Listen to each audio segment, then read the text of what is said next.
Hey everybody, today I'm going to show you how to make a simple wire wrap loop using, I'm going to be using copper wire, but you could use sterling silver. If you wanted to make a pair of earrings, you could use sterling silver or copper like head pins.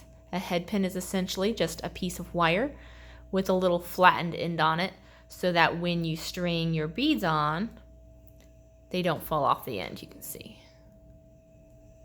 Okay, just because this is a practice sample, I'm not going to use a head pin. I'm just going to use a piece of wire and just make a little loop at the end so my bead doesn't fall off and it kind of acts as a head pin. But if you were making earrings, you would just string on a couple beads in whatever pattern you wanted for your earrings. And then you would take your round nose pliers and you would grab it right at the top of your beads. Okay, so this first step is going to make a little space for your wire wraps to sit in.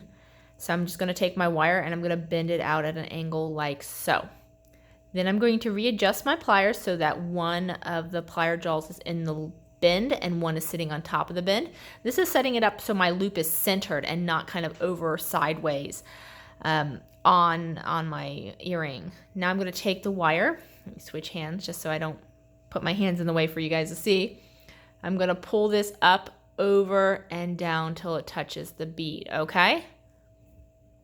Can you see that there? Now it's a half-formed loop at this point. We want to finish making loops, so I need to reinsert my pliers so that one of the jaws is in the loop that I started making, one is sitting on top of the loop, and I'm going to take the wire and I'm going to pull it past the beads up underneath the jaws of my pliers.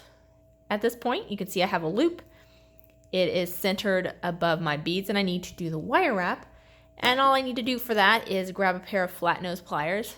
I grab the loop to hold on to it. And then I'm going to grab the tail of the wire and I'm going to wrap it. I'm going to start right up underneath the loop. The next wrap sits underneath the last wrap that I did. And I'm going to do however many wraps I need to fill in that gap that we put in there in the first step. So you usually want at least 2 wraps to be really secure, but you can do more depending on the look that you want.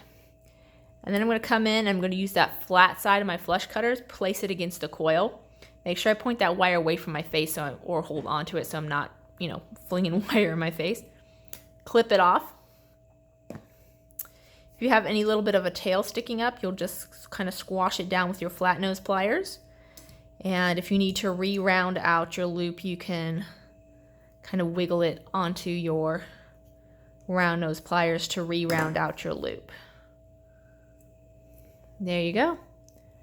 So there's a little, then you would attach your ear wire up here and you have a little pair of earrings and you just do another one for the other pair. That's all there is to it. It's really simple process. It does take some practice to get your loops nice and tight. So if your loop doesn't look as good as mine, no worries.